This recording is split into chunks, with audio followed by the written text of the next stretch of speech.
America ದಾಳಿ ಬೆನ್ನಲ್ಲೇ ಕೆರಳಿ ಕೆಂಡವಾದ Iran. Israel ಮೇಲೆ ಘನಘೋರ ಕ್ಷಿಪಣಿಗಳ ದಾಳಿಯನ್ನು ನಡೆಸಲಾಗ್ತಾ ಇದೆ. ಅಮೆರಿಕ ದಾಳಿ ಮಾಡಿದಂತಹ ಬೆನ್ನಲ್ಲೇ ಈಗ ಇರಾನ್ ಕೆರಳಿ ಕೆಂಡವಾಗಿದೆ. ಯಾಕಂದ್ರೆ ಇಸ್ರೇಲ್ ಮತ್ತೆ ಇರಾನ್ ನಡುವೆ ಸಂಘರ್ಷ ತಾರಕಕ್ಕೇರ್ತಾ ಇತ್ತು. ಈಗ ಅಮೆರಿಕ ಕೂಡ ಮಧ್ಯದಲ್ಲಿ ಎಂಟ್ರಿ ಆಗಿದೆ. ಇದರಿಂದಾಗಿ ಇರಾನ್ ಕೆರಳಿ ಕೆಂಡವಾಗಿದೆ. ಇಸ್ರೇಲ್ ಮೇಲೆ ಘನಘೋರ ಕ್ಷಿಪಣಿಗಳ ದಾಳಿಯನ್ನು ನಡೆಸಲಾಗಿದೆ. ಫಸ್ಟ್ ಟೈಮ್ ಇಸ್ರೇಲ್ ಮೇಲೆ ಖೈಬರ್ ಕ್ಷಿಪಣಿ ಅಟ್ಯಾಕ್ ಮಾಡಲಾಗಿದೆ.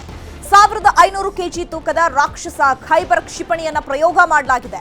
ಟೆಲ್ ಅವೀವ್, ಹೈಫ್, ಜೆರುಸಲಂ ಟಾರ್ಗೆಟ್ ಅನ್ನ ಮಾಡಿಕೊಂಡು ಕ್ಷಿಪಣಿಯನ್ನ ದಾಳಿ ನಡೆಸಲಾಗಿದೆ.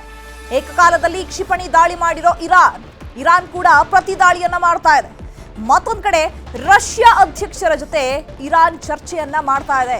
ರಷ್ಯಾಗೆ ತೆರಳಿದ ಇರಾನ್ ವಿದೇಶಾಂಗ ಸಚಿವ ಸೈಯದ್ ಅಬ್ಬಾಸ್ ಅಮೆರಿಕಾದ ಮೇಲೆ ಪ್ರತೀಕಾರ ತೀರಿಸಿಕೊಳ್ಳೋ ಬಗ್ಗೆ ಚರ್ಚೆಯನ್ನ ನಡೆಸಲಾಗ್ತಾ ಇದೆ. ಈಗೇನ್ ಇರಾನ್ ಮತ್ತೆ ಇಸ್ರೇಲ್ ಮಧ್ಯೆ ಸಂಘರ್ಷಗಳು ಆಗ್ತಾ ಇತ್ತು. ಜನಜೀವನ ಸಂಪೂರ್ಣವಾಗಿ ಅಸ್ತವ್ಯಸ್ತವಾಗ್ಬಿಟ್ಟಿದೆ. ಇರಾನ್ನಲ್ಲಿ ಒಂದು ರೀತಿಯಾದಂತಹ ಯುದ್ಧದ ಕಾರ್ಮೋಡವೇ ಆವರಿಸ್ಕೊಂಡ್ಬಿಟ್ಟಿದೆ. ಹಾಗಾಗಿ ಅಲ್ಲಿದ್ದಂತಹ ಒಂದಷ್ಟು ಕನ್ನಡಿಗರು ಹಾಗೆ ಈಗ MBBS ವಿದ್ಯಾರ್ಥಿಗಳು ಎಲ್ಲರೂ ಕೂಡ ಮರಳಿ ತಾಯ್ನಾಡಿಗೆ ವಾಪಸ್ ಆಗಿದ್ದಾರೆ. ಆ ರೀತಿಯಾಗಿ ದಿನದಿಂದ ದಿನಕ್ಕೆ ಅಲ್ಲಿನ ವಾತಾವರಣ ಉಲ್ಬಣ ಆಗ್ತಾ ಇದೆ. ಬಟ್ ಇದರ ಮಧ್ಯೆ ಅಮೆರಿಕ ಕೂಡ ಎಂಟ್ರಿ ಆಗಿದೆ. ಇರಾನ್ ಮೇಲೆ ಕ್ಷಿಪಣಿ ದಾಳಿಗಳನ್ನು ನಡೆಸ್ತಾ ಇದೆ. ಹೀಗಾಗಿ ಅಮೆರಿಕಾದ ಮೇಲೆ ಪ್ರತೀಕಾರ ತೀರಿಸಿಕೊಳ್ಬೇಕು ಅಂತ ಹೇಳಿ ಚರ್ಚೆಯನ್ನ ಸಹ ಮಾಡಲಾಗ್ತಾ ಇದೆ. ಇರಾನ್ ಮೇಲೆ ಅಮೆರಿಕ ಭೀಕರ ದಾಳಿಯನ್ನ ನಡೆಸ್ತಾ ಇದೆ. 3 ಪರಮಾಣು ಕೇಂದ್ರಗಳ ಮೇಲೆ ಅಟ್ಯಾಕ್ ಮಾಡಲಾಗಿದೆ. ದಾಳಿ ದೃಢಪಡಿಸಿದ ಇರಾನ್ ಪರಮಾಣು ಸಂಸ್ಥೆ. ಯಾಕಂದ್ರೆ ಈಗ ಅಮೆರಿಕ ಕೂಡ ಎಂಟ್ರಿ ಕೊಟ್ಟಿರುವಂತದ್ದು, ಕ್ಷಿಪಣಿ ದಾಳಿಯನ್ನ ನಡೆಸ್ತಾ ಇರುವಂತದ್ದು ಇರಾನ್ ಮೇಲೆ. ಇದರಿಂದ ಇರಾನ್ ಕೂಡ ಈಗ ಕೆರಳಿ ಕೆಂಡವಾಗಿದೆ. ರಷ್ಯಾ ದೇಶದ ಅಧ್ಯಕ್ಷರ ಜೊತೆಗೂ ಕೂಡ ಮಾತುಕತೆಯನ್ನು ನಡೆಸೋದಕ್ಕೆ ಮುಂದಾಗಿರುವಂತದ್ದು. ಅಮೆರಿಕ ಆರಂಭಿಸಿದೆ, ನಾವು ಅಂತ್ಯ ಮಾಡ್ತೇವೆ ಅಂತ ಹೇಳಿ ಅಮೆರಿಕ ದಾಳಿಗೆ ಇರಾನ್ ಖಾರವಾಗಿಯೇ ರಿಯಾಕ್ಷನ್ ಅನ್ನ ಕೊಟ್ಟಿದೆ. ಶಾಂತಿ ಮಾತುಕತೆಗೆ ವಿಶ್ವಸಂಸ್ಥೆಯನ್ನ ಮನವಿ ಮಾಡಿಕೊಳ್ಳಲಾಗಿದೆ. ಅಂದ್ರೆ ಅಮೆರಿಕ ಎಲ್ಲದರಲ್ಲೂ ಕೂಡ ಮೂಗು ತೂರಿಸುವಂತಹ ಕೆಲಸವನ್ನ ಮಾಡ್ತಾ ಇರುವಂತದ್ದು. ನಮ್ಮ ವಿಚಾರದಲ್ಲೂ ಹಾಗೆ ಆಗಿತ್ತು. ಭಾರತ ಪಾಕಿಸ್ತಾನ ವಾರ್ ನಡಿಬೇಕು ಅನ್ನುವಂತಹ ಸಂದರ್ಭದಲ್ಲೂ ಕೂಡ ಮಧ್ಯಸ್ಥಿಕೆ ವಹಿಸಿದ್ವಿ, ನಾವು ಇದನ್ನ ನಿಲ್ಲಿಸಿದ್ವಿ ಅನ್ನುವಂತಹ ಒಂದು ಹೆಸರನ್ನ ತಗೊಳ್ಬೇಕಾಗಿತ್ತು. ಈಗ ಇಸ್ರೇಲ್ ಇರಾನ್ ಮಧ್ಯದಲ್ಲೂ ಕೂಡ ಇದೇ ರೀತಿ ಆಗ್ತಾ ಇದೆ. ಇನ್ನು ಇರಾನ್ ಇಸ್ರೇಲ್ ಯುದ್ಧಕ್ಕೆ ಅಮೆರಿಕ ಎಂಟ್ರಿ ಹಿನ್ನೆಲೆ ಮಧ್ಯಪ್ರಾಚ್ಯ ದೇಶಗಳಲ್ಲಿ ಉಲ್ಬಣಿಸಿದ ತೀವ್ರ ಬಿಕ್ಕಟ್ಟು. ಶಾಂತಿ ಕಾಪಾಡುವಂತೆ ಇರಾನ್ ಅಧ್ಯಕ್ಷರಿಗೆ ಮೋದಿ ಸಲಹೆಯನ್ನ ಕೊಟ್ಟಿದ್ದಾರೆ. ಇರಾನ್ ಅಧ್ಯಕ್ಷರ ಜೊತೆ ಕರೆ ಮಾಡಿ ಪ್ರಧಾನಿ ನರೇಂದ್ರ ಮೋದಿ ಮಾತುಕತೆ ನಡೆಸಿದ್ದಾರೆ. ಪ್ರಸ್ತುತ ಪರಿಸ್ಥಿತಿಯ ಬಗ್ಗೆ ನಾವು ವಿವರವಾಗಿ ಚರ್ಚಿಸಿದ್ದೇವೆ. ಪ್ರಾದೇಶಿಕ ಶಾಂತಿ ಮತ್ತು ಸ್ಥಿರತೆಯನ್ನ ಶೀಘ್ರವಾಗಿ ಪುನಃಸ್ಥಾಪಿಸಿ ರಾಜತಾಂತ್ರಿಕ ಚರ್ಚೆ ಮೂಲಕ ಸಮಸ್ಯೆಯನ್ನ ಬಗೆಹರಿಸಿಕೊಳ್ಳಿ, ಇತ್ಯರ್ಥಪಡಿಸಿಕೊಳ್ಳಿ. ಇರಾನ್ ಅಧ್ಯಕ್ಷರಿಗೆ ಸಲಹೆ ನೀಡಿದ್ದಾರೆ ಪ್ರಧಾನಿ ಮೋದಿ. ಕರೆ ಮಾಡಿ ಅರ್ಧ ಗಂಟೆಗೂ ಹೆಚ್ಚು ಕಾಲ ಪ್ರಧಾನಿ ಮೋದಿ ಈಗ ಮಾತನಾಡಿದ್ದಾರೆ. ರಾಜತಾಂತ್ರಿಕ ಚರ್ಚೆ ಮೂಲಕ ನಿಮ್ಮ ಏನೇ ಸಮಸ್ಯೆಗಳು ಇದ್ರೂ ಕೂಡ ಇತ್ಯರ್ಥಪಡಿಸಿಕೊಳ್ಳಿ. ಇರಾನ್ ಅಧ್ಯಕ್ಷರಿಗೆ ಮೋದಿ ಈಗ ಸಲಹೆಯನ್ನ ಕೊಟ್ಟಿದ್ದಾರೆ. ಯಾಕಂದ್ರೆ ಈ ಸಂಘರ್ಷ ನಿಲ್ಲೋ ಲಕ್ಷಣಗಳು ಕಾಣಿಸ್ತಾ ಇಲ್ಲ. ಹಾಗಾಗಿ ಈಗ ಮೋದಿ ತಮ್ಮಿಂದ ಆಗುವಂತಹ ಒಂದಷ್ಟು ಸಲಹೆಗಳನ್ನ ಕೊಟ್ಟಿದ್ದಾರೆ. ನಿಮ್ಮಲ್ಲಿ ಏನೇ ಸಮಸ್ಯೆಗಳು ಇದ್ರೂ ಕೂಡ ಮಾತುಕತೆ ಮೂಲಕ ಬಗೆಹರಿಸ್ಕೊಳ್ಳಿ. ಇದರಿಂದಾಗಿ ಬೇರೆ ಬೇರೆ ದೇಶಗಳಿಗೂ ಕೂಡ ಇದರ ಪರಿಣಾಮ ಎಫೆಕ್ಟ್ ಆಗುತ್ತೆ, ಬೀರುತ್ತೆ ಅನ್ನುವಂತಹ ಉದ್ದೇಶದಿಂದ ಪ್ರಧಾನಿ ಮೋದಿ ಅವರು ಒಂದು ಸೂಚನೆಯನ್ನ ಕೊಟ್ಟಿದ್ದಾರೆ. ಏನೋ ಇರಾನ್ ಇಸ್ರೇಲ್ ಯುದ್ಧಕ್ಕೆ ಅಮೆರಿಕ ಯಾವಾಗ ಎಂಟ್ರಿ ಆಯ್ತಲ್ಲ, ಈಗ ಮಧ್ಯಪ್ರಾಚ್ಯ ದೇಶಗಳಲ್ಲಿ ಬಿಕ್ಕಟ್ಟು ತೀವ್ರವಾಗಿ ಉಲ್ಬಣಿಸ್ತಾ ಇದೆ. ಶಾಂತಿ ಕಾಪಾಡುವಂತೆ ಇರಾನ್ ಅಧ್ಯಕ್ಷರಿಗೆ ಪ್ರಧಾನಿ ಮೋದಿ ಈಗ ಸಲಹೆಯನ್ನ ಕೊಟ್ಟಿದ್ದಾರೆ.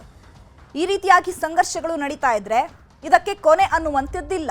ಹಾಗಾಗಿ ನೀವು ಇದನ್ನ ಮಾತುಕತೆ ಮೂಲಕ ಬಗೆಹರಿಸ್ಕೊಳ್ಳಿ. ಏನೇ ಇದ್ರೂ ಕೂಡ ಚರ್ಚೆಯನ್ನ ಮಾಡಿ. ಇರಾನ್ ಅಧ್ಯಕ್ಷರ ಜೊತೆ ಕರೆ ಮಾಡಿ ಪ್ರಧಾನಿ ನರೇಂದ್ರ ಮೋದಿ ಮಾತನಾಡಿದ್ದಾರೆ.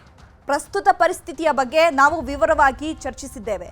ಪ್ರಾದೇಶಿಕ ಶಾಂತಿ ಮತ್ತು ಸ್ಥಿರತೆಯನ್ನ ನೀವು ಕಾಪಾಡಬೇಕು. ರಾಜತಾಂತ್ರಿಕ ಚರ್ಚೆ ಮೂಲಕ ಸಮಸ್ಯೆಯನ್ನ ಇತ್ಯರ್ಥಪಡಿಸಿಕೊಳ್ಳಿ ಅಂತ ಹೇಳಿ ಇರಾನ್ ಅಧ್ಯಕ್ಷರಿಗೆ ಸಲಹೆಯನ್ನ ನೀಡಿದ್ದಾರೆ ಪ್ರಧಾನಿ ಮೋದಿ.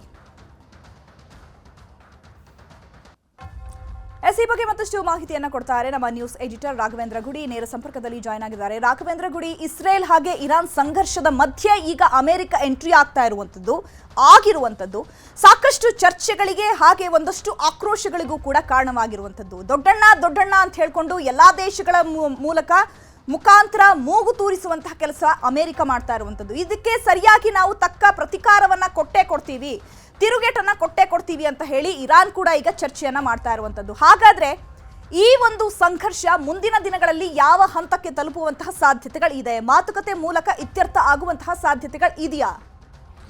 ಚೈತ್ರ, ಈ ಒಂದು ಸಂಘರ್ಷ ಮುಂದಿನ ಹಂತದಲ್ಲಿ ಯಾವ ರೀತಿಯಾದಂಥ ಒಂದು ರೂಪವನ್ನು ಪಡೆದುಕೊಳ್ಳಬೇಕು ಅಂತೇಳಿ ಇಡೀ ವಿಶ್ವ ಬಯಸ್ತಾ ಇದೆಯೋ ಆ ಒಂದು ಬಯಕೆಯ ಪ್ರತಿನಿಧಿಯಾಗಿ ಇವತ್ತು ಪ್ರಧಾನಮಂತ್ರಿ ನರೇಂದ್ರ ಮೋದಿ ಇರಾನ್ನ ಅಧ್ಯಕ್ಷರ ಜೊತೆಯಲ್ಲಿ ದೂರವಾಣಿಯಲ್ಲಿ ಮಾತನಾಡಿದ್ದಾರೆ. ವಿಸ್ತೃತವಾಗಿರ್ತಕ್ಕಂಥ ಚರ್ಚೆಯನ್ನು ಮಾಡಿದ್ದಾರೆ. ಸಾಕಷ್ಟು ಸಮಯದವರೆಗೂ ನಡೆದಿರ್ತಕ್ಕಂಥ ಮಾತುಕತೆ ಇದು. ಇವತ್ತು ಪ್ರಧಾನಿ ತಾವು ನಡೆಸಿದಂಥ ಮಾತುಕತೆಯ ಬಗ್ಗೆ ಕೂಡ ಒಂದು ಎಕ್ಸ್ನಲ್ಲಿ ಪೋಸ್ಟ್ ಮಾಡಿ ಮಾಹಿತಿಯನ್ನು ಕೊಟ್ಟಿದ್ದಾರೆ. ಇವತ್ತು ನೋಡಿ ಚೈತ್ರ, ಇಡೀ ವಿಶ್ವದಲ್ಲಿ ಎಲ್ಲಿಯೇ ಕಾನ್ಫ್ಲಿಕ್ಟ್ ನಡೀತಾ ಇರಲಿ, ಅದು ಇರಾನ್, ಅದು ರಷ್ಯಾ ಉಕ್ರೇನ್ ಮಧ್ಯದಲ್ಲಿ ನಡೀತಾ ಇರಲಿ ಅಥವಾ ಇಸ್ರೇಲ್ ಇರಾನ್ ಮಧ್ಯದಲ್ಲಿ ನಡೀತಾ ಇರಲಿ, ಎಲ್ಲ ದೇಶಗಳ ಜೊತೆಯಲ್ಲಿ ಮುಕ್ತವಾಗಿ ಮಾತನಾಡುವಂತಹ ಒಂದು ನೈತಿಕತೆ ಇರತಕ್ಕಂಥದ್ದು ಮತ್ತು ಆ ಒಂದು ಇನ್ಫ್ಲೂಯೆನ್ಸ್ ಇರತಕ್ಕಂಥದ್ದು ಭಾರತಕ್ಕೆ ಮಾತ್ರ. ಅದೇ ಒಂದು ಹಿನ್ನೆಲೆಯಲ್ಲಿ ಭಾರತದ ಪ್ರಧಾನಿಯಾಗಿರ್ತಕ್ಕಂಥ ನರೇಂದ್ರ ಮೋದಿ ಅವರು ಇವತ್ತು ಕೂಡ ಇರಾನ್ ಅಧ್ಯಕ್ಷರ ಜೊತೆಯಲ್ಲಿ ಮಾತುಕತೆಯನ್ನು ಆಡಿದ್ದಾರೆ. ಅವರು ಸ್ಪಷ್ಟವಾಗಿ ಕೆಲವೊಂದಿಷ್ಟು ಪದಗಳಲ್ಲಿ ಈ ಒಂದು ದಾಳಿಗೆ ಸಂಬಂಧಪಟ್ಟ ಹಾಗೆ ಮತ್ತು ಈ ಒಂದು ಕಾನ್ಫ್ಲಿಕ್ಟ್ ಏನಾಗ್ತಾ ಇದೆ, ಯುದ್ಧ ಏನಾಗ್ತಾ ಇದೆ, ಇದಕ್ಕೆ ಸಂಬಂಧಪಟ್ಟ ಹಾಗೆ ಸಂದೇಶವನ್ನು ಕೊಟ್ಟಿರ್ತಕ್ಕಂಥದ್ದು. ಅದರಲ್ಲೂ ಪ್ರಮುಖವಾಗಿ ನೋಡಿ ಅವರು ಬಳಸಿರುವಂತಹ ಪದವನ್ನು ನೋಡ್ತೀವಿ, ಇಮಿಡಿಯೇಟ್ ಡಿಎಸ್ಕಲೇಷನ್. ಅಂದ್ರೆ ತತ್ಕ್ಷಣದಲ್ಲಿಯೇ ಶಾಂತಿಯ ಮರುಪ್ರತಿಷ್ಠಾಪನೆ ಆಗಬೇಕು, ಯಾವುದೇ ಕಾರಣಕ್ಕೂ ಕೂಡ ಯುದ್ಧವನ್ನ ಮುಂದುವರಿಸೋದಕ್ಕೆ ಹೋಗಬೇಡಿ. ಇವತ್ತು ನಡೆದಿರ್ತಕ್ಕಂಥ ದಾಳಿಯ ವಿಚಾರಕ್ಕೆ ಸಂಬಂಧಪಟ್ಟ ಆಗಿರ್ಬೋದು ಅಥವಾ ನ್ಯೂಕ್ಲಿಯರ್ ಬಾಂಬ್ ತಯಾರಿಕೆ ವಿಚಾರಕ್ಕೆ ಸಂಬಂಧಪಟ್ಟ ಆಗಿರಬೇಕು, ಪ್ರತಿಯೊಂದು ಕೂಡ ಮಾತುಕತೆಯ ಮೂಲಕ ಡೈಲಾಗ್ ಅಂಡ್ ಡಿಪ್ಲೊಮಸಿ, ರಾಜತಾಂತ್ರಿಕತೆ ಮತ್ತು ಮಾತುಕತೆ, ಅದರ ಮೂಲಕವಾಗಿ ಸಮಸ್ಯೆಯನ್ನು ಬಗೆಹರಿಸಿಕೊಳ್ಳಿ ಅನ್ನುವಂಥ ಒಂದು ಕರೆಯನ್ನ ಕೂಡ ಪ್ರಧಾನಮಂತ್ರಿ ನರೇಂದ್ರ ಮೋದಿ ಇವತ್ತು ಇರಾನ್ಗೆ ಕೊಟ್ಟಿರುವಂತದ್ದು. ಕೇವಲ ಇಲ್ಲಿಗೆ ಪ್ರಧಾನಮಂತ್ರಿ ನಿಲ್ಲಿಸ್ತಾರ ಅಥವಾ ಇಸ್ರೇಲ್ ಅಧ್ಯಕ್ಷರ ಜೊತೆಯಲ್ಲೂ ಕೂಡ ಮಾತನಾಡ್ತಾರ? ಯಾಕಂದ್ರೆ ಇಸ್ರೇಲ್ ಅಧ್ಯಕ್ಷರು ಕೂಡ ಅತ್ಯಂತ ಒಂದು ಸಾಕಷ್ಟು ಸಂಬಂಧ ಇರತಕ್ಕಂಥದ್ದು, ಸ್ನೇಹ ಸಂಬಂಧವನ್ನ ಪ್ರಧಾನಮಂತ್ರಿ ನರೇಂದ್ರ ಮೋದಿ ಹೊಂದಿದ್ದಾರೆ. ಹೀಗಾಗಿ ಇಸ್ರೇಲ್ ಅಧ್ಯಕ್ಷರ ಜೊತೆಯಲ್ಲೂ ಕೂಡ ಈ ವಿಚಾರಕ್ಕೆ ಸಂಬಂಧಪಟ್ಟ ಹಾಗೆ ಮಾತನಾಡುವಂತ ಸಾಧ್ಯತೆಗಳು ಈಗ ತೋರಿಸ್ತಾ ಇದ್ದಾವೆ. ನೋಡಿ, ನೀವು ಹೇಳಿದಾಗೆ ಇವತ್ತಿನ ರೂಪ ಅದು ಪಡೆದುಕೊಂಡಿರ್ತಕ್ಕಂಥ ರೂಪವನ್ನು ನೋಡೋದಾದ್ರೆ ಬೆಳಗಿನಿಂದನೂ ಕೂಡ ಸಾಕಷ್ಟು ವಿಚಾರವಾಗಿ ನ್ಯೂಸ್ 18 ಇವತ್ತು ಒಂದು ಪಿನ್ ಟು ಪಿನ್ ಮಾಹಿತಿಯನ್ನ ಬಿತ್ತರ ಮಾಡ್ತಾ ಇದೆ. ಅದರ ಎಲ್ಲವನ್ನು ಸಂಕ್ಷಿಪ್ತ ರೂಪದಲ್ಲಿ ಮತ್ತೊಂದು ಬಾರಿ ನೋಡೋದಾದ್ರೆ ಇವತ್ತಿನ ಸಂದರ್ಭಕ್ಕೆ ಸಂಬಂಧಪಟ್ಟ ಹಾಗೆ ಮೊದಲನೇದಾಗಿ ನೋಡೋದಾದ್ರೆ ಇಂದು ಅಮೆರಿಕ ನಡೆಸತಕ್ಕಂಥ ದಾಳಿ, ಅಮೆರಿಕ ಮೊನ್ನೆವರೆಗೂ ಕೂಡ ಹೇಳ್ತಾ ಇತ್ತು ಇನ್ನು ಒಂದು ವಾರದಲ್ಲಿ ನಾವು ದಾಳಿಯನ್ನು ನಡೆಸ್ತೇವೆ, ಏನಾದರೂ ಮಾತುಕತೆಗೆ ಬರದೇ ಇದ್ರೆ ಅಥವಾ ಅನ್ಕಂಡೀಷನಲ್ ಸರೆಂಡರ್ ಆಗದೇ ಇದ್ರೆ ಇರಾನ್ ಅಂತ ಹೇಳ್ತಾ ಇದ್ದಂತ ಅಮೆರಿಕ ನಿನ್ನೆ ರಾತ್ರಿ ಇದ್ದಕ್ಕಿದ್ದ ಹಾಗೆ ತನ್ನ B-12 ಬಾಂಬರ್ನ B-2 ಬಾಂಬರ್ ಮತ್ತು B-12 ಬಾಂಬರ್ನ ಕಳಿಸಿಕೊಡುತ್ತೆ ಈ ಒಂದು ಇರಾನ್ ಮೇಲೆ ದಾಳಿಯನ್ನು ನಡೆಸೋದಕ್ಕೆ. ಈ ಒಂದು ಬಾಂಬರ್ ಅನ್ನ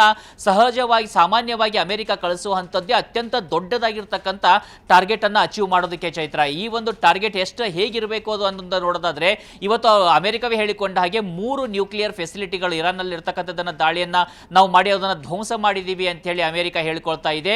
ಈ ಒಂದು ಬಾಂಬರ್ಗಳ ಬೆಲೆಯನ್ನ ನಾವು ನೋಡೋದಾದ್ರೆ 20,000 ಕೋಟಿ ರೂಪಾಯಿ. ಅದು ಪ್ರಯೋಗ ಮಾಡುವಂತ ಬಾಂಬ್ಗಳೇನಿರ್ತವೆ, ಆ ಒಂದು ಬಂಕರ್ ಬಸ್ಟರ್ ಬಾಂಬ್ಗಳು, ಅದರ ಒಂದು ಬೆಲೆಯನ್ನೇ ನಾವು ನೋಡೋದಾದ್ರೆ 50 ರಿಂದ 100 ಕೋಟಿ ರೂಪಾಯಿ.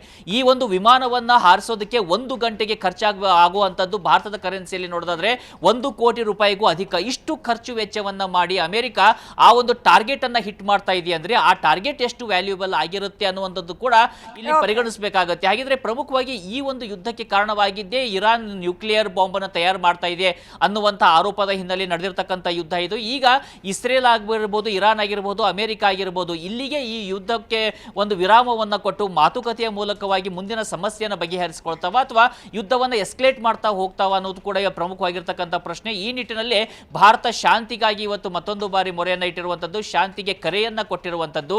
ಒಂದು ವೇಳೆ ಈ ಯುದ್ಧ ಮುಂದುವರಿಯೋದಕ್ಕೆ ಶುರುವಾದ್ರೆ ಇರಾನ್ ಅಂತೂ ನೇರವಾಗಿ ಅಮೆರಿಕದ ಮೇಲೆ ದಾಳಿಯನ್ನ ಮಾಡದೇ ಇದ್ರು ಅಮೆರಿಕದ ಹಿತಾಸಕ್ತಿಯನ್ನು ಟಾರ್ಗೆಟ್ ಮಾಡುವಂತಹ ಸಾಧ್ಯತೆ ಇರುತ್ತೆ. ಅದರ ಮೂಲಕವಾಗಿ ಇಡೀ ವಿಶ್ವಕ್ಕೆ ಸರಬರಾಜಾಗುವಂತಹ ಪೆಟ್ರೋಲ್ ಇರ್ಬೋದು, ಇಂಧನ ಇರ್ಬೋದು, ಅದಕ್ಕೂ ಕೂಡ ತೊಂದರೆ ಆಗುವಂತಹ ಸಾಧ್ಯತೆ ಇರುತ್ತೆ. ಹೀಗಾಗಿ ಶಾಂತಿ ನೆಲೆಸಬೇಕು. ಶಾಂತಿ ನೆಲೆಸದೇ ಇದ್ರೆ ಇಡೀ ವಿಶ್ವವೇ ಅದರ ಒಂದು ಸಮಸ್ಯೆಯನ್ನು ಎದುರಿಸಬೇಕಾಗುತ್ತೆ. Chaitra, okay, thank you Raghavendra Gudi ತಮ್ಮೆಲ್ಲ ಇನ್ಫಾರ್ಮೇಶನ್ಗೆ.